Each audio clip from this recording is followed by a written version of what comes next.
Bonsoir. Bonsoir. Bonne arrivée dans la maison du Seigneur. On est vraiment, vraiment contente et content de vous recevoir chez nous. Et c'est chez vous aussi. On a un programme qui est très important ce soir. Mais tout d'abord, je vous remercie d'être présents en sa présence.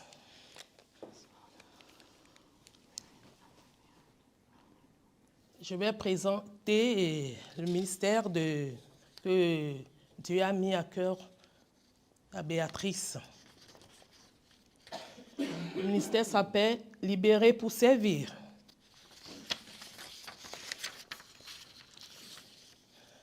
Qu'est-ce que libérer pour servir? C'est un ministère qui se penche spécifiquement sur le domaine de la délivrance, qui est dédié à l'exercice d'évincer des esprits mauvais à travers l'autorité donnée aux chrétiens par Jésus-Christ. Le nom a deux axes. Axe 1, libérer pour servir Dieu. Béatrice Prel-Frandy, épouse, mère de 2 enfants, juriste de profession, avocat au bureau de Maurice et d'Angleterre, et consultante, a fondé le ministère Libéré pour servir en septembre 2022. Dispensé 2 formations virtuelles sur la délivrance en janvier et mai 2023, ainsi que d'autres enseignements sur le sujet du combat spirituel et l'occultisme en 2021, 2022 et 2023. Béatrice mène le ministère Libéré pour servir avec un groupe de personnes qui collaborent avec elle dans les divers aspects du ministère, dont Véronique Placou, qui est moi, et les pasteurs de l'église Vivacière Kenny et de l'église Mosaïque de Sion, qui est le pasteur Étienne. As 2, libérer pour servir. Le ministère a plusieurs volets. La formation, il y a une formation libérée pour servir à dispenser de plusieurs formations à l'église et en ligne. Il y a eu des sessions de délivrance, des exorcismes, l'intercession pour le ministère et le discipulat. Savoir pour obéir et appliquer. Ça, c'est important et c'est important dans la vie de tout chrétien. Dans Osée 4, 6, la Bible nous dit « Mon peuple est détruit parce qu'il lui manque la connaissance. » Amen. Le ministère de la délivrance est un ministère qui s'exerce à travers et sous l'autorité de Jésus-Christ, qui a lui-même institué ce ministère durant son temps sur la terre. L'objectif est de gagner des âmes pour Dieu, mettre Jésus-Christ en lumière et travailler uniquement pour sa gloire. Ça, c'est important à noter. Le diable, le point 2, le diable est un être déchu. Il est déjà vaincu. Le combat spirituel du chrétien n'est pas un combat pour la victoire, mais un combat du côté de la victoire. Amen.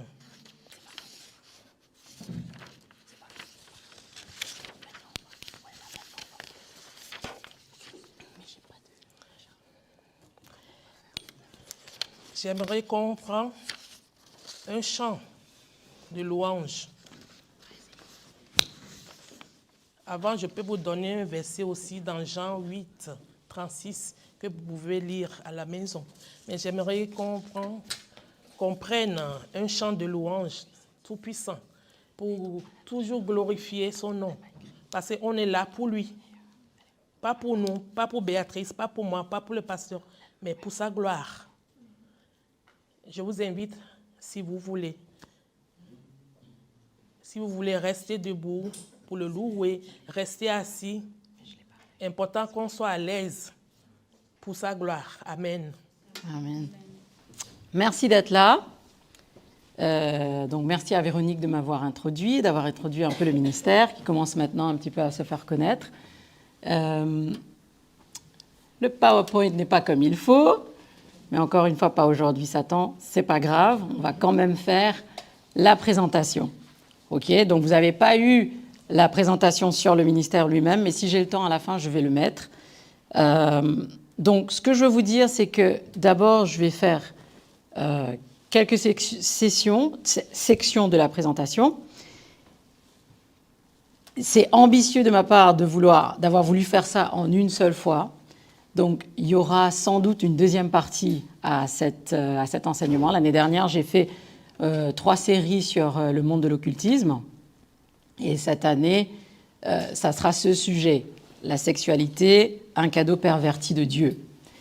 Donc, ça, c'est la première chose que je voulais vous dire. La deuxième, c'est si vous avez des questions, je garderai un moment, donc déjà à la fin donc dans ce premier enseignement, il y aura numéro 1, le cadeau de Dieu.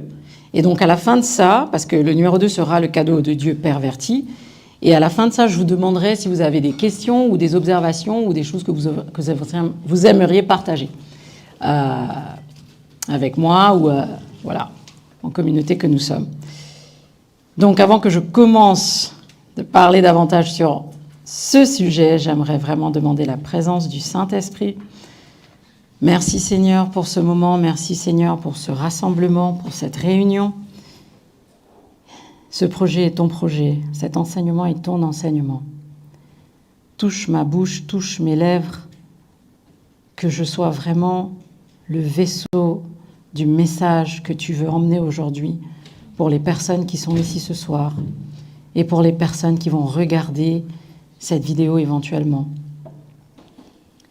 Je demande vraiment, Seigneur, que ton Esprit Saint prenne le contrôle, prenne le dessus sur tout ce que moi j'ai à dire, sur tout ce que n'importe qui d'autre aurait à dire et sur tout ce qui se passe ce soir pour que vraiment ça soit toi qui sois en train d'émettre le message à travers uniquement le cœur des personnes ici pour les convaincre de la vérité. Parce que quand Jésus était là, il a dit, c'est seulement l'Esprit qui peut convaincre de la vérité. Amen. Surprise, est-ce que ça va marcher? Probablement, maybe not. Hey, ça va marcher. Yeah.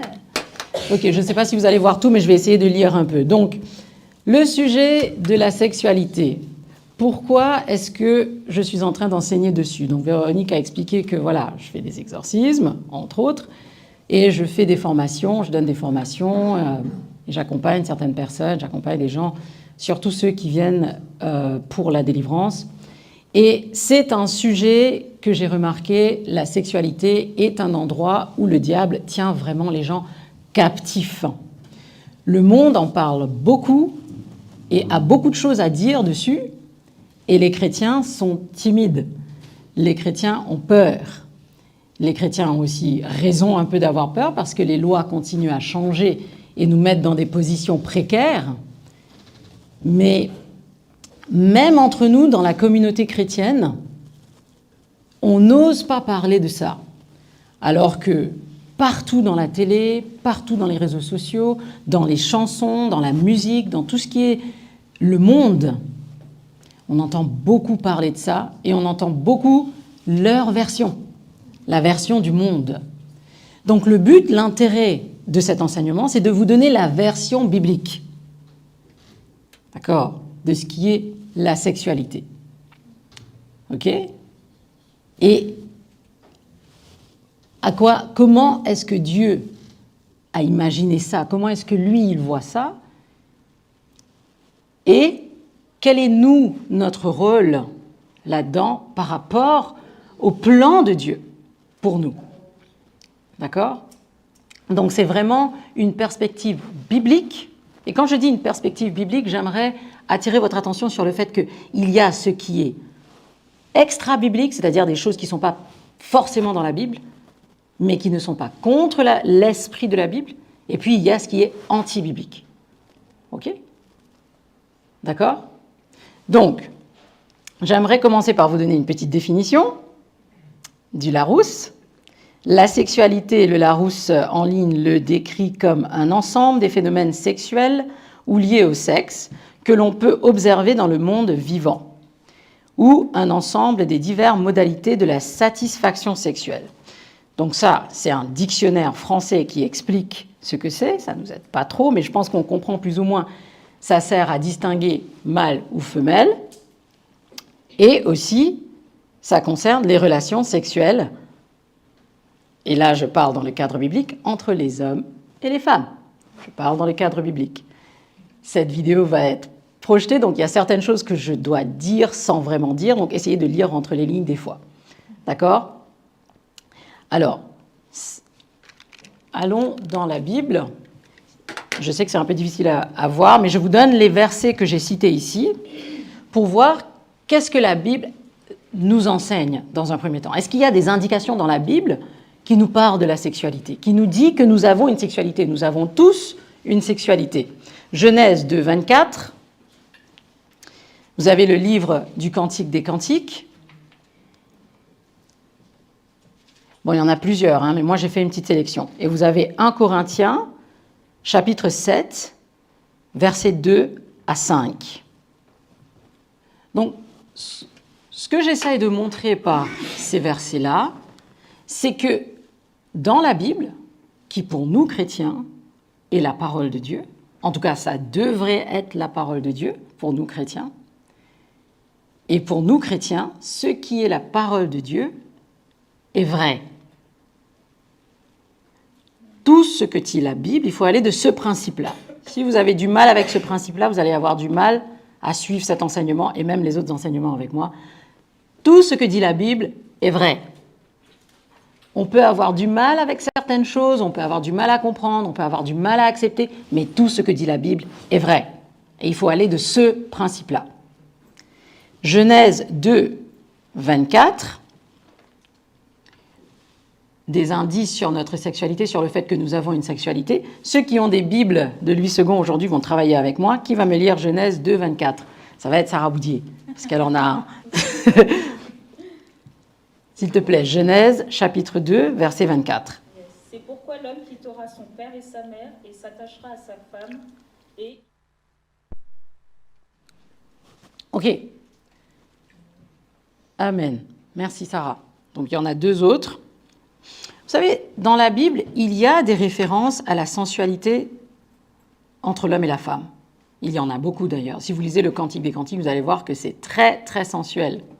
Qu'il fait des analogies, qu'il donne des images sur le corps de la femme et sur les relations entre l'homme et la femme, l'amour entre l'homme et une femme, physique, pas l'amour émotionnel, les émotions, le cœur, la pensée, mais l'amour physique et les gestes, les actes qui vont avec. Donc c'est biblique tout ça. C'est biblique que nous avons une sexualité. Et Dieu l'a créée dans un cadre spécifique. D'accord ? Donc là, on voit dans Genèse 2, 24, quand il dit « l'homme quittera sa mère et son père et il s'attachera à sa femme et les deux deviendront qu'un seul corps », il parle de cette fusion physique entre l'homme et la femme. Remarquez que je vais dire homme-femme plusieurs fois, parce qu'il y a... Et je cite les versets, hein. Je cite les versets où la Bible est en train de faire référence, allusion à cet aspect de notre vie, d'accord, qui est l'expression de l'amour physique entre un homme et une femme. Ok ? Dans le livre du Cantique des Cantiques, je vais demander à Sarah de lire un seul. De toute façon, il y a le... Tu l'as ? Cantique 1. Quelqu'un a Cantique numéro 1 ? Tu l'as ? Alors, vas-y, Véro. Verset 2. Oui. Qu'il me Et à 4. baise des baisers de sa bouche, car ton amour vaut mieux que le vin. Amen. Amen. Et puis, le Cantique numéro 4, 4, verset 1 à 4. 4, verset 1 à 4. Que tu es belle, mon ami, que tu es belle. Tes yeux sont des colombes derrière ton voile. Tes cheveux sont comme un troupeau de chèvres. suspendu au flanc de la montagne de Galate. Amen. Tes dents sont comme un troupeau de brebis tondues.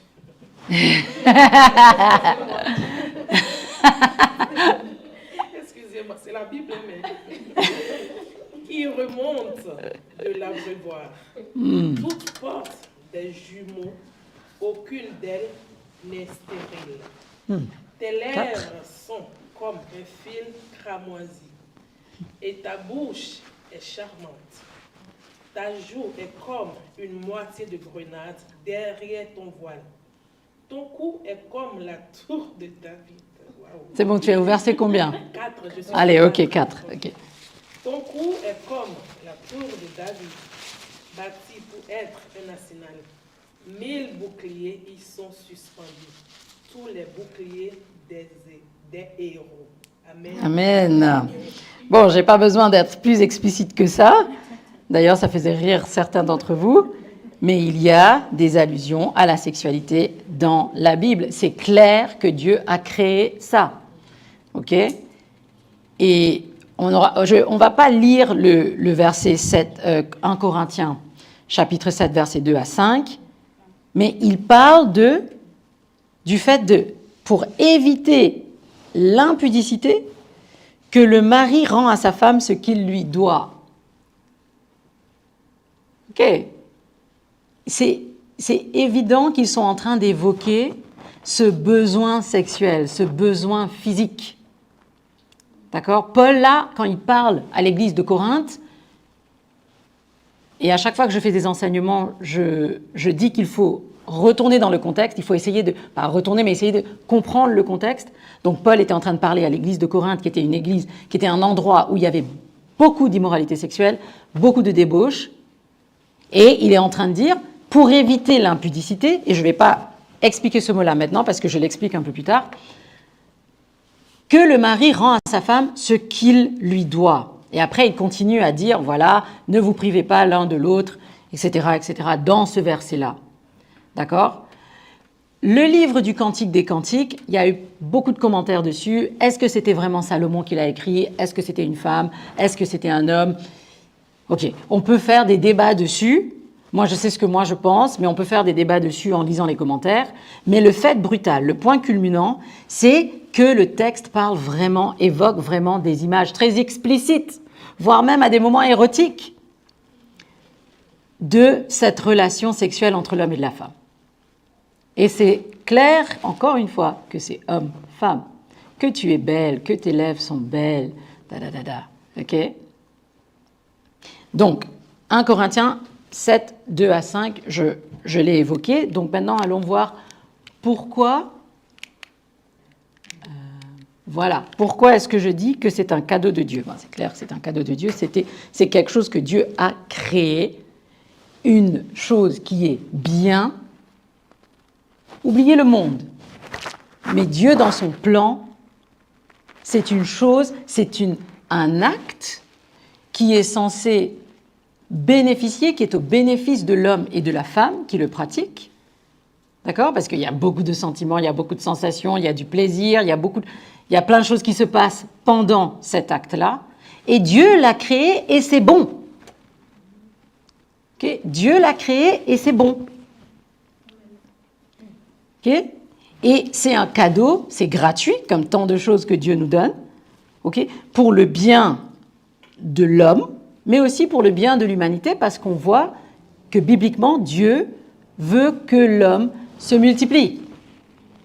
Et donc c'est pour procréer, c'est pour l'humanité, c'est pour propager l'homme sur la terre, à qui en plus Dieu a donné la domination sur la terre.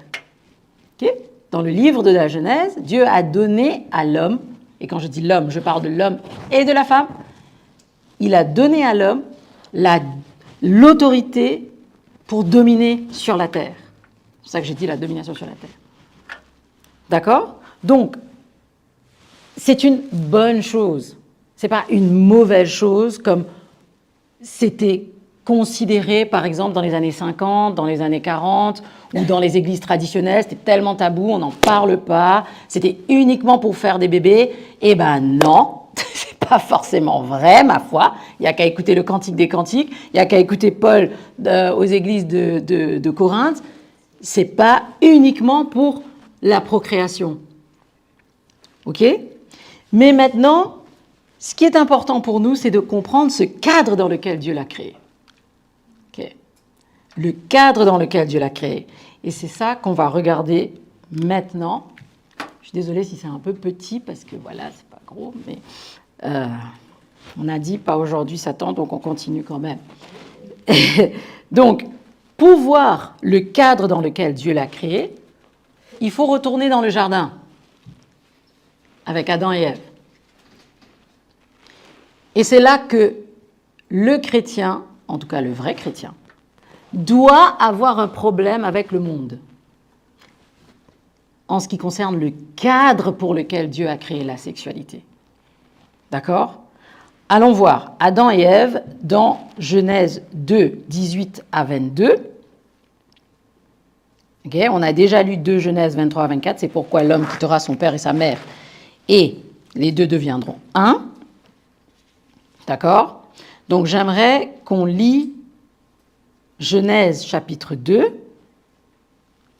18 à 22. Sarah, je sais que tu as envie de le lire. L'Éternel Dieu dit, « Il n'est pas bon que l'homme soit seul, je lui ferai une aide semblable à lui. » L'Éternel Dieu forma de la terre tous les animaux des champs et tous les oiseaux du ciel. Il les fit venir vers l'homme pour voir comment il les appellerait, et afin que tout être vivant porte le nom que lui donnerait l'homme. Et l'homme donna des noms à tous les bétails, aux oiseaux du ciel et à tous les animaux des champs. Mais pour l'homme, il ne trouva point d'aide semblable à lui. Alors l'Éternel Dieu fit tomber un profond sommeil sur l'homme, qui s'endormit. Il prit une de ses côtes et referma la chair à sa place. L'Éternel Dieu forma une femme de la côte qu'il avait prise de l'homme et il l'amena vers l'homme. Amen. Donc là, vous voyez, Dieu a créé la femme pour être une aide à l'homme. Okay. Il a créé la femme pour être un ami, un semblable à l'homme qu'il a créé en premier. D'accord ? C'est pas grave les filles qu'il ne nous a pas créé en premier. Stressez pas. Ok ? Pas de stress. D'accord ? Je vous aime quand même, tout autant. Donc, il a créé, essayez de me suivre le raisonnement, il a créé la femme pour l'homme, qu'il ait une aide, et un semblable.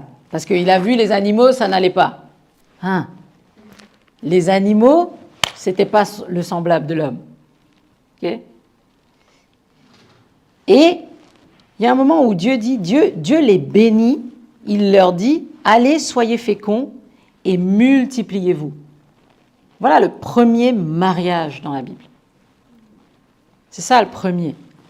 Le tout premier mariage, c'est quand Dieu bénit Adam et Ève, parce que Dieu, c'est Dieu, il n'a pas besoin de leur dire « Vu l'autorité qu'il y a en moi, je vous déclare mari et femme. » Non, il a l'autorité, il dit « Je vous bénis, soyez bénis, je vous bénis, allez, soyez féconds et multipliez-vous. » Et il leur donne ce commandement de se multiplier et il bénit leur union. Donc il bénit ce geste sexuel entre eux. Encore une fois, Dieu est OK, il est content avec ça. Parce que ça, la sexualité dans le cadre du mariage, c'est la sexualité selon Dieu. C'est comme ça qu'il l'a créé, c'est ça qu'il veut. Et c'est ça qui fait que nous devons avoir un problème avec le monde. Parce que le monde veut nous dire que non, que c'est pas nécessaire, que c'est pas important. Ouais, ces trucs-là, c'est vieux jeu. La Bible n'est pas vieux jeu, hein. C'était écrit il y a très longtemps, mais la Bible n'est pas vieux jeu. Hein? Il y a tellement de principes bibliques qui peuvent s'appliquer à votre vie aujourd'hui, si vous cherchez vraiment, vous allez voir. D'accord ? Et,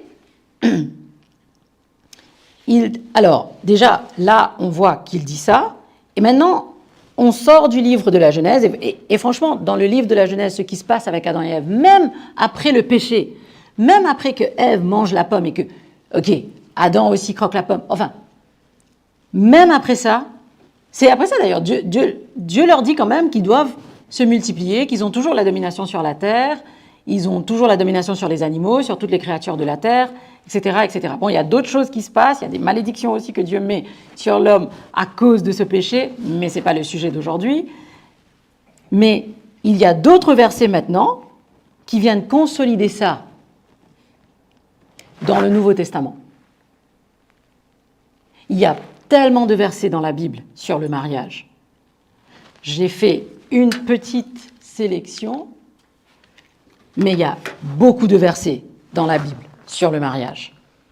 OK? Mais moi, ma sélection concerne le côté de la sexualité. OK? Proverbe 18, verset 22. Si quelqu'un d'autre veut lire, n'hésitez pas. Proverbe 18, verset 22. Si quelqu'un l'a. Celui qui trouve une femme trouve le bonheur. C'est une grâce qu'il obtient de l'Éternel. Amen. Je vous avais dit, les filles. Hey. Je rigole. Matthieu 19, 4 à 6. Celui-là, c'est important.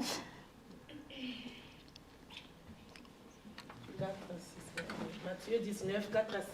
Il répondit, n'avez-vous pas lu que le Créateur, au commencement, fit l'homme et la femme?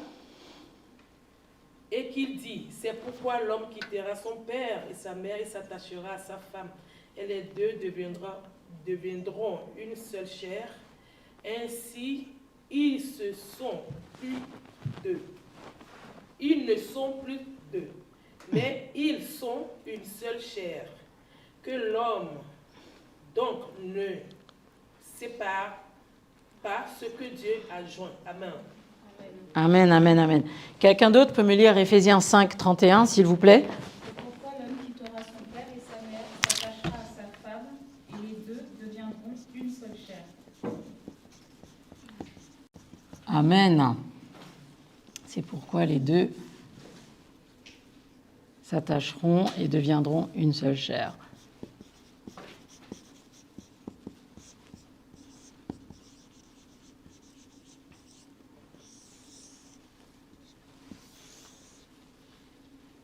Ok.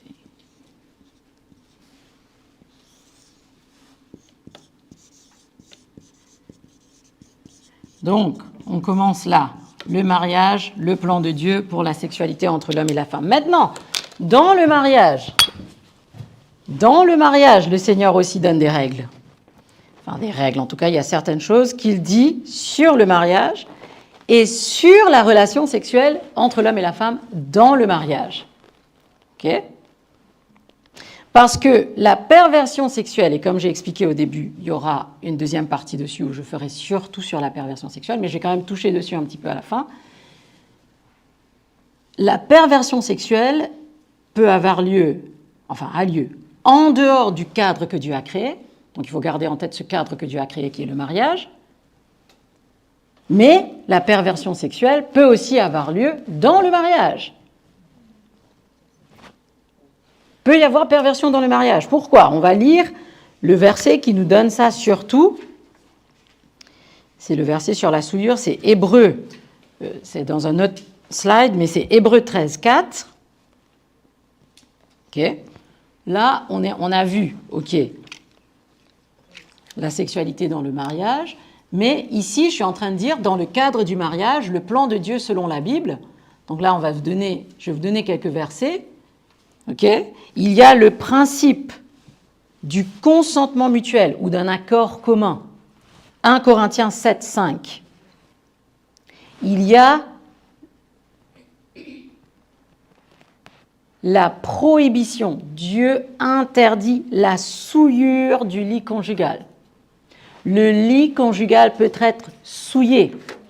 Oui, Dieu a prévu la sexualité et pour être cache le sexe dans le mariage, mais il dit que le lit conjugal peut être souillé. Et dans le passage dans le passage de Hébreux 13, 4, on va voir ce qu'il veut dire par là. OK ? Le principe du consentement mutuel, on le trouve dans 1 Corinthiens 7, 5. OK ? J'ai fait un petit dessin. Au milieu, vous avez la sexualité selon le plan de Dieu. C, c'est le consentement mutuel. Au-dessus, M, c'est le mariage. P et P, invention de Béa.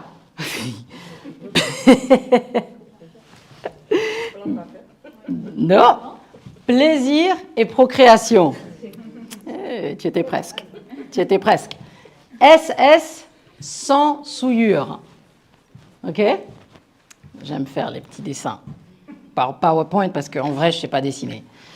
Donc voilà. C'est un peu l'image du cadre de la sexualité selon le plan de Dieu. Mariage, consentement mutuel, plaisir, procréation, sans souillure. Et dans sans souillure, vous allez voir comment est-ce que le lit conjugal peut être souillé, perverti. Comment la perversion peut rentrer dans le mariage. OK ? Allons lire 1 Corinthiens 7, 5, s'il vous plaît, pour le principe du consentement mutuel ou d'un commun accord. S'il vous plaît, n'importe qui a la Bible, qui veut me lire le verset, Joshua et Père. Ah, vas-y. Ne vous privez point l'un de l'autre, si ce n'est d'un commun accord pour un temps, afin de vaquer à la prière, puis retourner ensemble, de peur que Satan ne vous tente par votre incontinence. Amen. Merci, Philémon. Donc, ne vous privez pas, sauf d'un commun accord pour un temps. C'est le principe du commun. Le principe d'un commun accord, il résonne dans le mariage de toute façon. Okay, il est censé être là dans le mariage. Un autre jour, on discutera du mariage et de ce que c'est que ce verset de femmes, soyez soumis à vos époux. Je me suis battue contre ce verset pendant des années de ma vie parce que je ne comprenais pas ce que ça voulait dire. Mais maintenant, je comprends ce que ça veut dire. Et j'ai compris aussi que j'étais en rébellion avec Dieu parce que je me battais contre ça. Donc, il y a plein de sujets pour un autre jour, là, mais il y en a trop. Je rigole. Mais Kenny, j'ai pas discuté de tout ça avec Kenny, donc... Donc, le principe du commun accord dans le mariage, on est censé fonctionner en équipe. OK ? Même si le mari, et c'est clair pour Dieu que le mari a un rôle, où il est censé gérer, il est censé prendre des décisions, et il est censé consulter Dieu pour ça. OK ? Il est censé prendre certaines décisions importantes, et nous, les femmes, on n'est pas censé les empêcher. Même si c'est difficile des fois. Mais on est censé se soumettre à la prière certaines choses qui ne vont pas bien. Bon, maintenant, il y a des cas où c'est extrême, où il y a la violence et tout ça. Je ne parle pas de ces cas-là, parce que, très important dans le verset, je vais juste dire ça sur ce verset-là, dans le verset de la soumission de la femme à l'homme, il y a le verset qui suit, qui dit « Hommes, aimez vos épouses comme Jésus-Christ a aimé l'Église ». Et il y a un autre verset avant ça, dans Corinthiens aussi, qui dit « Il n'y a pas de domination dans le corps du Christ ». Il n'y a pas de domination dans le corps du Christ. Être soumis à son époux n'équivaut pas à être un paillasson. D'accord ? Si un homme aime sa femme comme Jésus-Christ a aimé l'Église, mais dis donc, tu gères ce que tu veux. Tu fais ce que tu veux. Moi, j'ai pas de problème, quoi. Non, mais... Enfin, bref. Je fais une parenthèse dessus. Mais donc, le principe du consentement mutuel, parce que dans le mariage, il peut y avoir violence dans le lit conjugal. Il peut y avoir violence dans le lit conjugal. Et ce n'est pas le plan de Dieu. Ce n'est pas le cœur de Dieu. Comme j'ai dit au début, c'est quelque chose qui est bon. Plaisir, procréation, sans souillure, consentement mutuel. Ce n'est pas le cœur de Dieu qu'il y ait de la violence là-dedans, que ce soit forcé, que ce soit quelque chose qui rende une des personnes misérable, que ce soit l'homme ou la femme. Ce n'est pas le plan de Dieu, parce que justement, il l'a prévu pour que les deux puissent être bien. OK ? Encore un autre petit schéma. Le mariage, consentement mutuel, pas de souillure, plaisir, procréation. C'était juste pour expliquer mes lettres dans l'autre. Donc, on a dit que dans le mariage, on peut avoir perversion. Hébreux 13, 4. Je ne sais... Qui a Hébreux 13, 4? Que le mariage soit honoré de tous Merci. et le lit conjugal exempt de souillure, car Dieu jugera les débauchés et les adultères. Amen. Donc toi, tu as le mot débauché. Moi, j'ai le mot impudique aussi. J'ai le mot aussi impudique.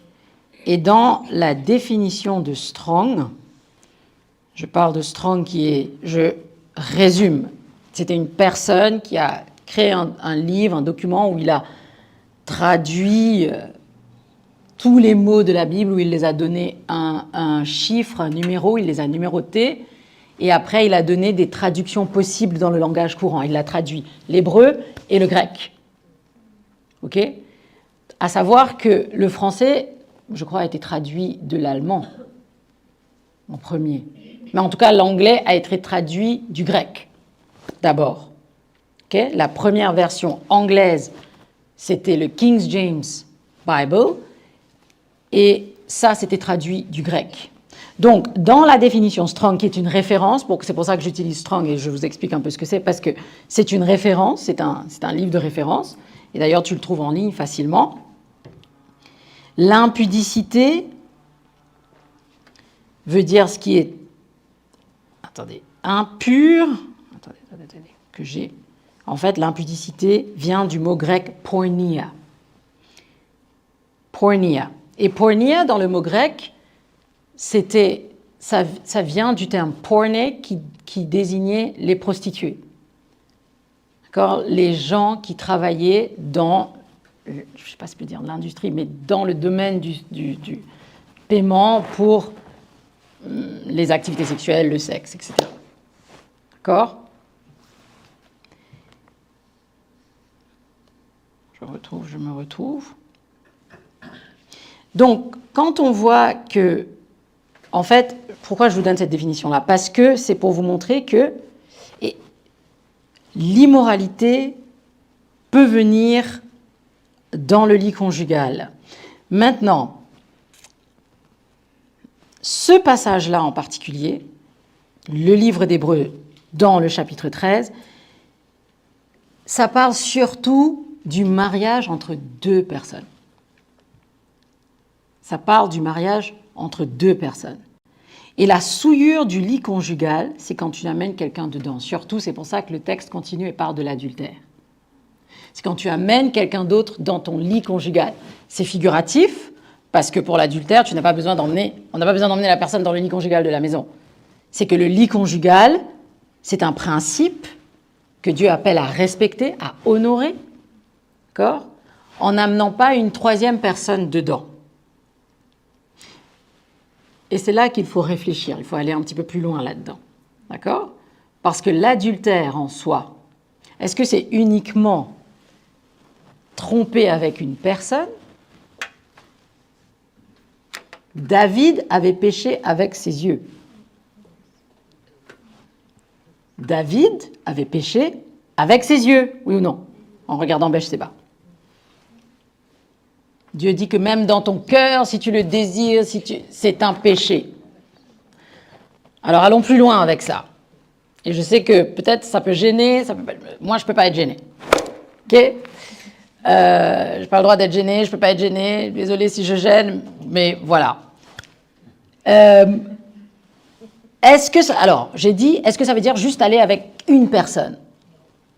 Parce que tu peux amener aussi la pornographie dans le lit conjugal. Maintenant, on a parlé de ce qui est extra-biblique, contra-biblique, l'esprit de la Bible. On a vu plusieurs versets, l'homme et la femme, l'homme et la femme, l'homme et la femme, plusieurs versets, on a vu depuis le début de l'enseignement. Maintenant, en ce qui concerne des choses comme les personnes qui font des orgies, qui font à trois, toutes ces choses-là se passent. C'est pas, c'est pas quelque chose d'extraordinaire ce que je suis en train de dire, parce que ça se passe dans le monde. Ça se passe dans le monde. Maintenant, un orgie, c'est un adultère. C'est amener une autre personne dans le lit conjugal. Maintenant, la pornographie aussi. Si on pense à l'Esprit de Dieu, qui dit que la sexualité, le sexe, c'est entre l'homme et la femme dans le cadre du mariage. La pornographie, ça n'a rien à voir avec le mariage, à moins que certains d'entre eux sont mariés, moi j'en sais rien, je n'ai pas envie de savoir, mais ça m'étonnerait. Mais en plus, ça donne une image de ce qui n'est pas vrai et de ce que c'est pas ce que Dieu veut, c'est pas ce que Dieu a voulu, d'accord? Et c'est une façon aussi d'amener de l'adultère dans le mariage, parce que là encore, quand tu penses, la pornographie, ça va susciter des envies, peut-être, chez certains, des réactions physiques, ok? Des désirs impurs, parce que là, le désir n'est pas pur. Parce que ce qui se passe dans la pornographie, c'est vraiment des gens qui se font payer pour faire ça devant un appareil, et ça n'a rien à voir avec la pureté de la sexualité que Dieu a créée. Donc c'est une manière aussi d'amener l'adultère dans le mariage et de souiller le lit conjugal. Et moi j'y tiens, parce qu'en plus, si vous pensez, je vous ai dit tout à l'heure, impudicité vient de porneia. Je ne prononce sans doute pas correctement en grec, mais le terme est P-O-R-N-E-I-A, porneia. Et ça vient de porne, qui est prostituée, qui est les travailleurs du sexe, et à l'époque, c'était considéré comme immoral, même si c'était toléré, c'était considéré comme vraiment vilain, et c'était utilisé aussi pour calomnier quelqu'un, ce terme, pour injurier quelqu'un. D'accord? Donc, je ne sais pas pour vous si pornea, ça vous dit rien avec pornographie? Je ne sais pas. Si ça vient de là. Ça vient de ce mot, en fait. Ça a une racine dans ce mot-là. D'accord? Donc, c'est un no-no. Maintenant, dans le mariage, le cadeau de Dieu perverti, on va commencer un petit peu à regarder ce qui pourrait être perverti. Et là, comme j'ai dit, le but, c'est pas de vous gêner. La parole de Dieu est ce qui doit vous convaincre de ce qui est vrai et de ce qui n'est pas vrai. Comment savoir qu'est-ce qui est acceptable à Dieu et qu'est-ce qui n'est pas acceptable à Dieu? La démarche que moi, je considère, en tout cas que je propose, est une démarche qui serait raisonnable et juste, c'est d'aller vers la Bible d'abord. Ok? De chercher, est-ce que c'est dans la Bible? Est-ce que c'est écrit? Maintenant, si c'est écrit, est-ce que c'est OK ou pas dans les Écritures? Deuxième, si c'est pas écrit, est-ce qu'il y a d'autres textes dans la Bible qui en parlent? Ou qui font allusion à ça? Vous voyez, Paul, il disait pas directement ne refuse pas le sexe à ta femme, ne refuse pas le sexe à ton mari. Il a dit ne vous privez pas l'un de l'autre. Donc c'était pas direct, c'était pas exactement, précisément clair ces termes-là. Mais c'est clair qu'il est en train de parler de ça, parce qu'il parle d'impudicité, il parle de se priver, il parle de ce qui est dû, d'accord, entre le mari et la femme. Donc, si ce n'est pas écrit, cherchez est-ce que le sujet est ailleurs. Maintenant, si c'est ailleurs, est-ce qu'il y a une indication que vous pouvez avoir, un indice que vous pouvez avoir de ce qui est écrit? Maintenant, s'il n'y a rien du tout dessus dans la Bible, est-ce que vous pouvez déduire la position de Dieu à travers les Écritures? Et je vais vous donner un exemple. L'exemple type, bien sûr. Est-ce que vous pouvez le déduire de ce qui est écrit? Voyons voir. Allons parler de la destruction de Sodome et de Gomorrhe et de la sodomie. Est-ce que la Bible dit que la sodomie est un péché? Non. Est-ce que la Bible écrit spécifiquement que entre un homme et une femme, la sodomie est un péché? Non. Non. Cherchez et prouvez-moi le contraire. Ok? Parce que j'ai cherché, voilà. C'est pas spécifiquement dit homme ne fait pas la sodomie avec la femme. Femme ne fait pas la sodomie avec l'homme. C'est pas écrit comme ça. Mais si vous lisez, quand vous lisez la Bible, okay, je ne parle pas de péché là, parce que perversion, l'immoralité sexuelle, la perversion, c'est dans d'autres versets et tout ça. Là, c'est vraiment le péché. Et l'apôtre Paul dit que voilà, ce genre de péché-là, s'il n'y a pas de repentance, les portes du ciel ne vont pas s'ouvrir. Il y a un verset dessus, c'est clair. Maintenant, en ce qui concerne la sodomie, dans Genèse 19, 4, 8, on apprend que Sodome et Gomorrhe étaient détruits pour l'immoralité sexuelle, pour la débaucherie, pour beaucoup de choses qui se passaient à Sodome, mais qui n'est pas spécifié dans la Bible. À part la débauche. Dieu dit qu'ils sont en débauche, ils sont une abomination, tout ce qu'ils font, mais ce n'est pas spécifié. Il faut aller vraiment chercher dans les livres d'histoire pour voir ce qui se passait à Sodome. Et effectivement, à Sodome, le mot vient de là, tout comme pornographie, le mot sodomie vient de Sodome. Okay? C'est une ville qui a existé il y a X temps d'années.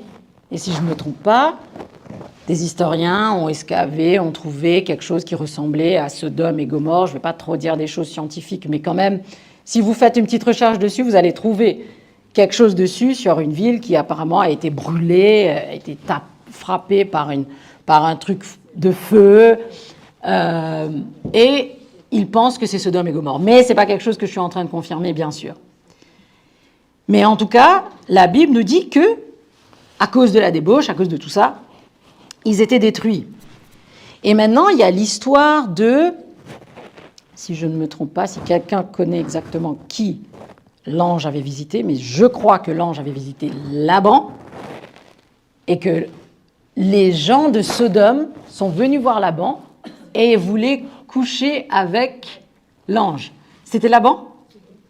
C'était Laban, hein ? Je crois. En tout cas, je pense bien que c'était Laban. Et d'ailleurs, petit rappel de cette histoire-là, Abraham, lui, il négocie avec Dieu pour que Dieu sauve Laban et sa famille. Parce que lui, il vivait à Sodome. Okay, il vivait là-bas. Ah, c'est Lot. Lot. Merci, c'est Lot. Merci. C'est pour ça que je me disais, c'est un ou l'autre. Ok, merci beaucoup. Mais donc, ces hommes-là ont trouvé cet ange-là beau et ils voulaient coucher avec lui. Et on les appelle comment ? Des sodomites. D'accord ? Dans Jude chapitre 7, verset 8, ah, c'est 1 ou 7 ? Alors, tu me lis, s'il te plaît ?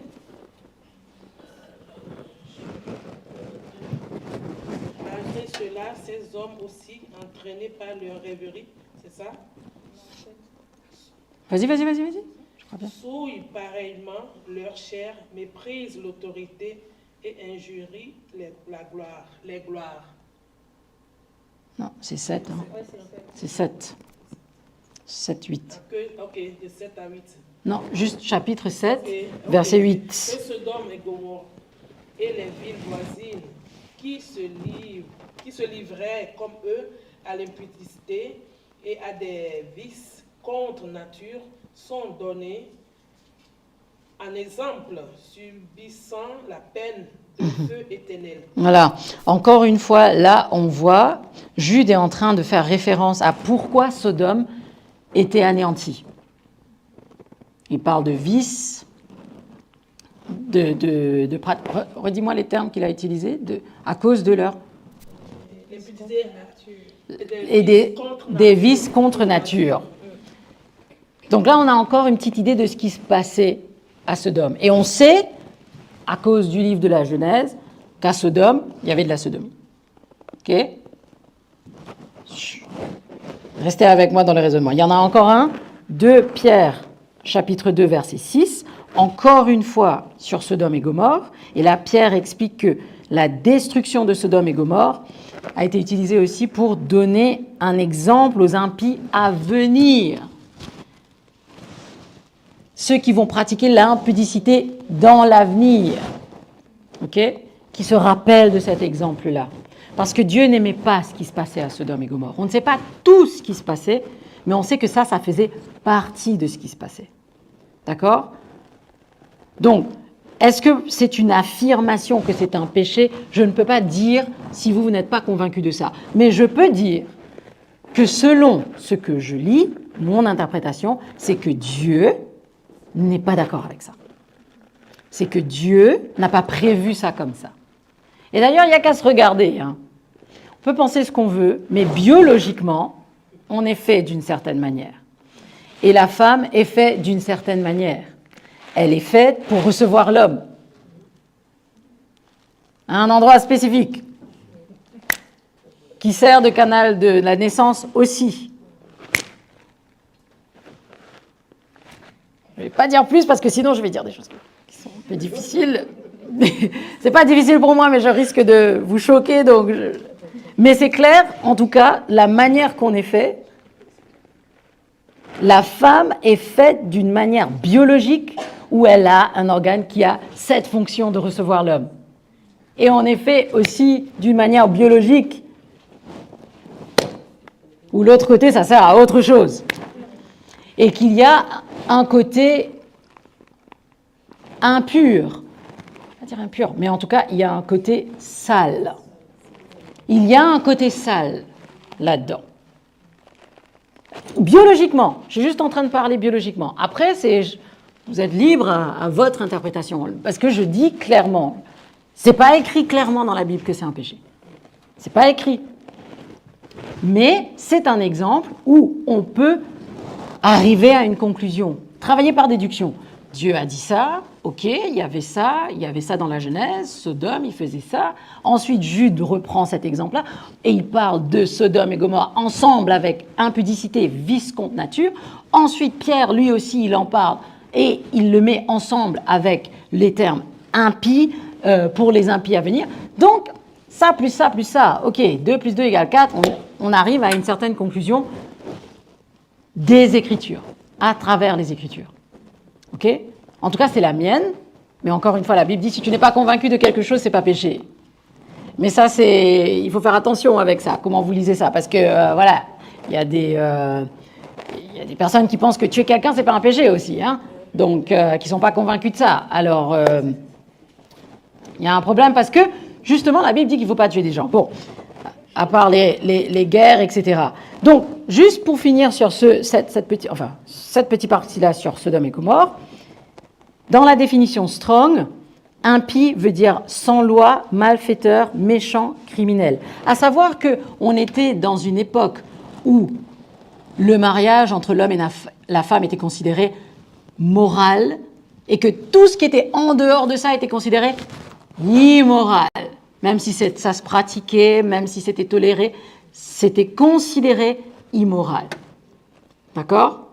Donc, quand Paul est en train de parler, et Pierre est en train de parler d'impie, impudicité, immoralité, il parle de, et c'est pour ça que j'ai fait ce schéma, mais je crois que vous n'arrivez pas à le voir, c'est sexualité, homme plus femme, plan de Dieu. Il parle de tout ce qui est en dehors de ça. Tout ce qui est en dehors de ça.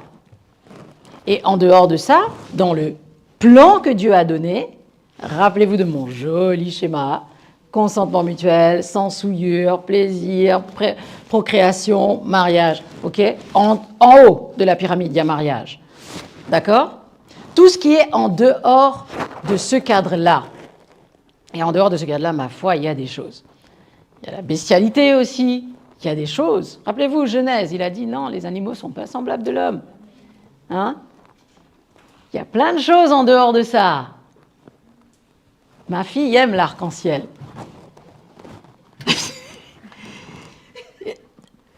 Quelqu'un a compris, en fait. L'arc-en-ciel représente l'alliance entre Dieu et Noé, pour nous. L'arc-en-ciel représente l'alliance entre Dieu et Noé, pour nous, pour les chrétiens. Ok? Tout ce qui est en dehors de ça n'est pas le plan de Dieu. D'accord? Allons continuer. Okay. Vous êtes encore avec moi? Il vous faut un café? Ou, ça va? J'en ai encore... J'en ai pas pour longtemps. Je crois que j'en ai pas pour longtemps, je dis toujours ça aussi. On continue sur le cadeau perverti, sur le cadeau de Dieu perverti. Les autres actes. Il y a d'autres actes dans le mariage. Je ne vais pas aller dans toutes les listes, machin. J'ai déjà parlé des orgies, j'ai déjà parlé de la pornographie. Maintenant, il y a l'oral, il y a les jeux sexuels, tout ça.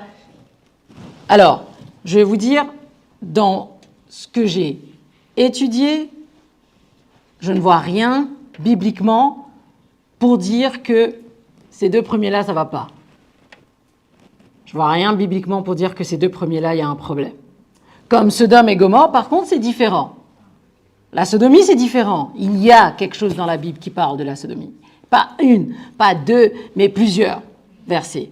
Mais les deux premiers, il n'y a pas. Donc normalement, j'avais dit, la démarche, c'est est-ce que c'est écrit, oui ou non. Si c'est écrit, est-ce que c'est OK, oui ou non. Si c'est pas écrit, est-ce qu'on peut le déduire de la Bible. Maintenant, si c'est pas écrit, il n'y a rien, on peut assumer que c'est OK. Vous voyez? Vous me suivez? On peut assumer que c'est OK. La seule prévention, enfin,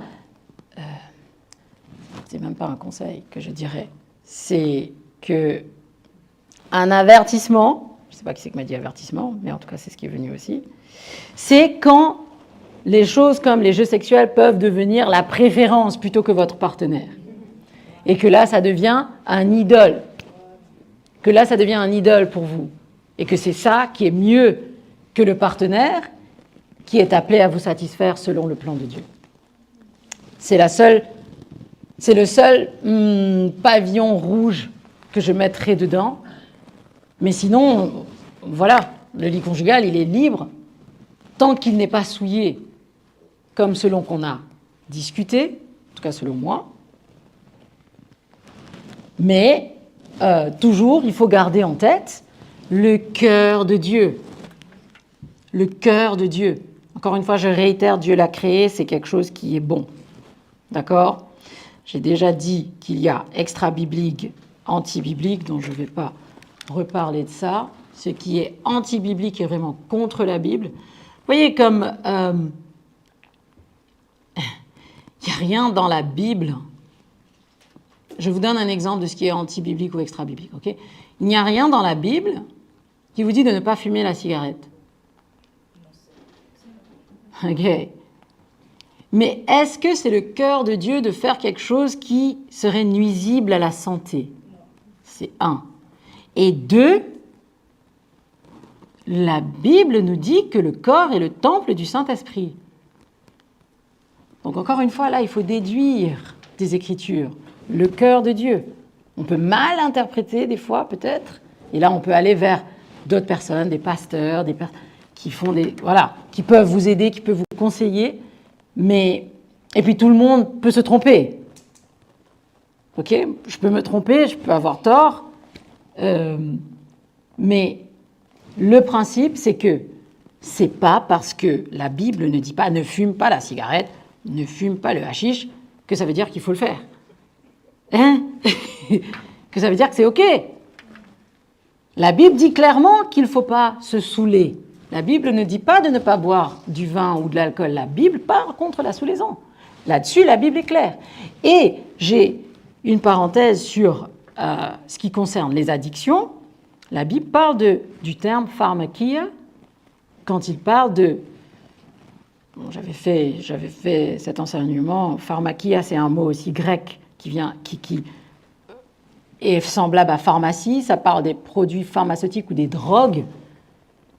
D'accord ? Et la Bible met en garde d'une certaine manière contre ça. Mais je veux dire, il faut essayer de comprendre l'esprit de la parole de Dieu. La Bible dit que tout ce qui est écrit, la Bible en entier a été inspirée par Dieu. C'est ce que Timothée dit. D'accord ? Donc si tout a été inspiré par Dieu, par son esprit, on doit pouvoir déduire ce qui nous concerne personnellement aujourd'hui de ce livre-là. D'accord ? Donc, ma conclusion sur la première partie sur le cadeau de Dieu, Bon, c'était cadeau de Dieu et mariage. Et maintenant, après, ça sera cadeau de Dieu perverti. Le cadeau de Dieu, c'est quand il est vécu, la sexualité est vécue dans le mariage et selon les paramètres que Dieu a donnés. Et quand vous regardez les paramètres, vraiment, il y en a peu. En fait, il y a plus de liberté dans la sexualité dans le mariage que les paramètres que Dieu a donnés. Les paramètres, c'est-à-dire sans souillure, consentement mutuel, tout ça. C'est très libre, en fait. C'est très libre. D'accord ? Maintenant, la perversion, c'est quand c'est vécu en dehors, quand le lit conjugal est souillé. Pardon, je n'ai pas bougé mon PowerPoint. Ah, là, ça devient, je ne sais pas, il fait nimp. Ah, j'ai perdu ma page.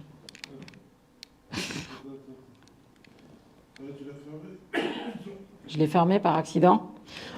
En tout cas, donc je disais, la perversion, c'est quand c'est vécu en dehors du mariage, quand le lit conjugal est souillé, parce que quand même dans le lit conjugal, on peut avoir de la perversion, ok ? Ah.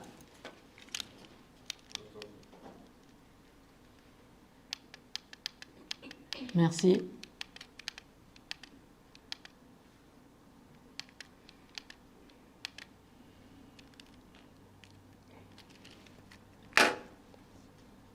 Et maintenant, en dehors du mariage, le sujet qui fâche.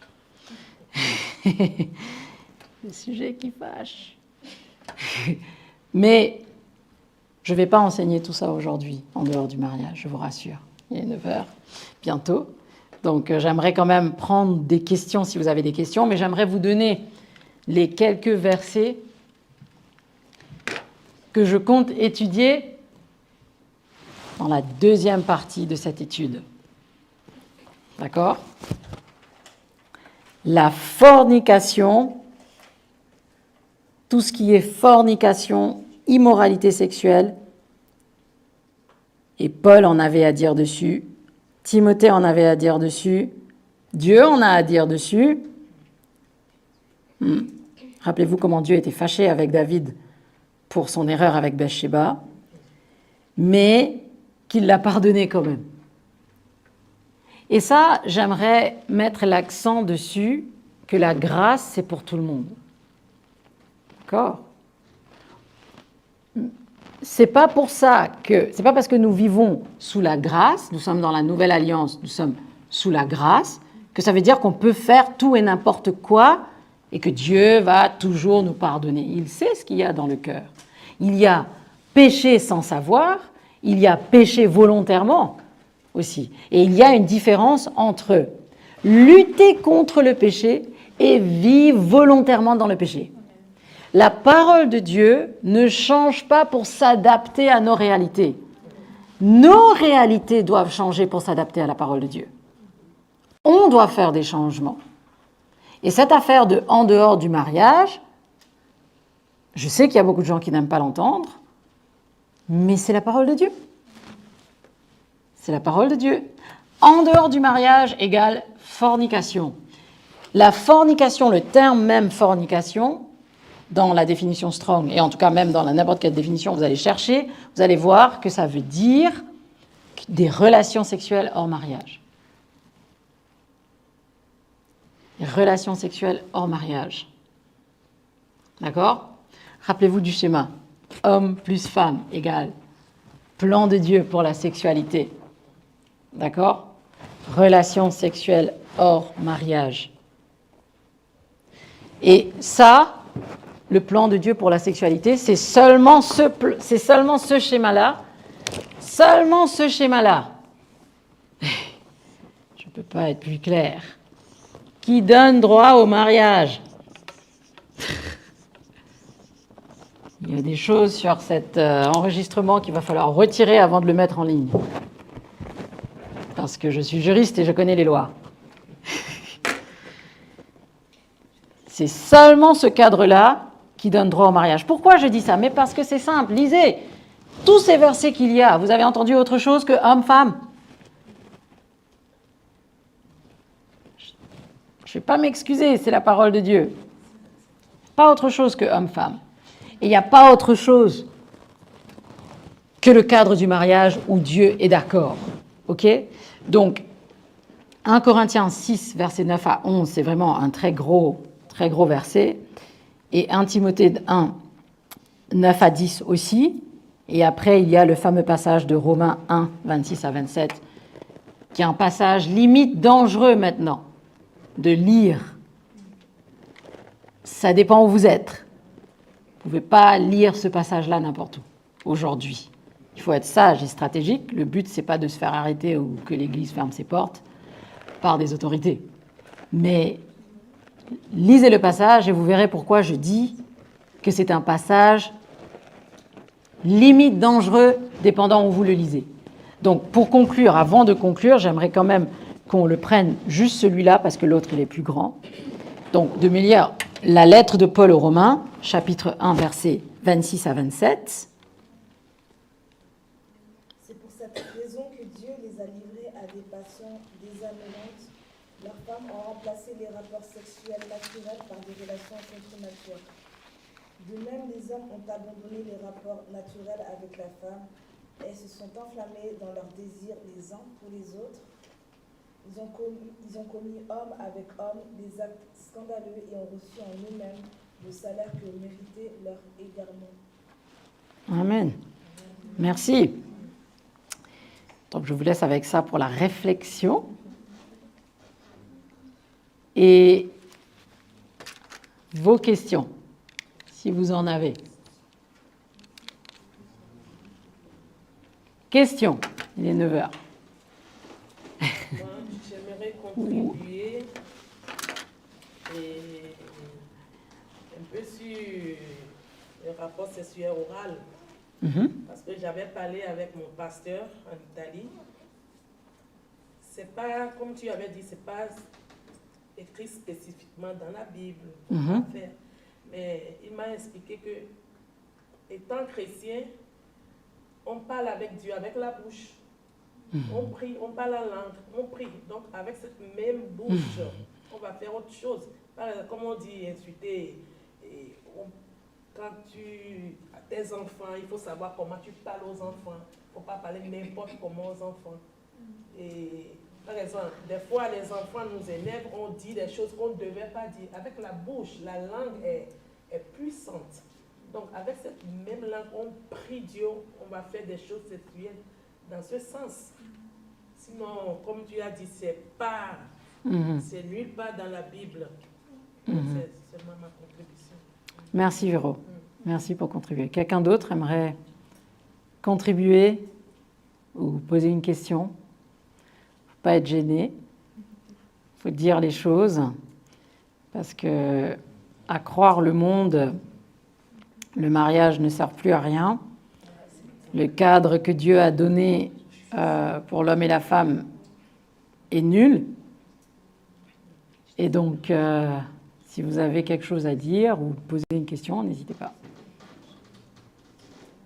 Non? C'est bon? Vous êtes prêts pour la deuxième partie? J'aimerais dire que sur la deuxième partie, on ne va pas... Je suis exorciste, donc on ne va pas échapper au côté spirituel. Je ne vais pas zapper le côté spirituel parce que j'ai dit au début que j'ai vu que c'est un endroit où le diable tient vraiment les gens. Parce que des fois, vous pouvez savoir que quelque chose est péché et que vous avez beaucoup de mal à vous en empêcher. Okay? Beaucoup de mal à vous en empêcher. Et donc, Véro vous a dit, on fait la délivrance, on fait des sessions de délivrance et tout ça. Et j'aimerais dire que le diable ne peut vous forcer à rien. Il ne peut pas vous forcer à faire quelque chose. Par contre, il tourmente par des idées. Il tourmente par des pensées, qui fait que la personne éventuellement flanche. Parce que la personne est tellement tourmentée. Mais forcer la main de la personne, non. Non. Jacques 4, 7. Soumettez-vous à Jésus-Christ résistez le diable et il vous fuira. Okay? On a tous l'autorité pour faire ça. D'accord? Et il y a une différence entre lutter contre le péché et vivre dans le péché. Et la grâce, c'est pour tout le monde. Tout le monde est appelé à repentir. Personne n'est parfait, personne n'est pur, propre. Jésus même a dit, personne n'est bon, même pas lui, que son Père. Et lui, c'est Dieu. Lui, il est Dieu. Il n'y a que son Père qui est bon, selon sa parole. C'est Jésus, ben, toi, t'es bon. Mais non, pourquoi tu dis que je suis bon? Mais tout le monde a le droit au salut, à la grâce, au pardon de Dieu. Peu importe ce que quelqu'un a fait.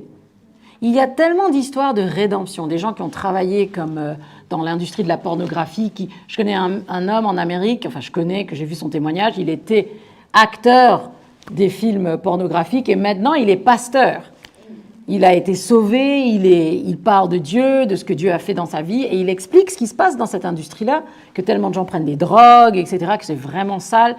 Enfin, la rédemption est pour tout le monde, pour autant que nous sommes sincères et que nous venons devant Dieu avec un cœur pur et sincère pour la repentance. Si on a du mal à ne pas pécher, soyons sincères devant Dieu et dire « Seigneur, aide-moi, parce que je n'arrive pas. » Et aller vers un frère ou une sœur pour la prière, pour un accompagnement, quoi que ce soit. Voilà ce que je voulais partager avec vous ce soir. Je prie que le Saint-Esprit de Dieu maintenant vienne vous convaincre de ce que vous devez être convaincus, qu'il confirme ce que vous voulez comme confirmation ou affirmation. Et je vous remercie vraiment pour votre attention. Je sais que c'est un sujet un peu tabou, délicat, et je vous remercie pour votre sérieux d'avoir écouté ça, parce que c'est important pour nous en tant que chrétiens de savoir ce que Dieu a à dire là-dedans. C'est très important pour nous. Alors, sans plus tarder, je vais inviter Madame Soga si tu as un chant, ou bien on va prendre un chant et après on va prier. D'accord? Alors, merci.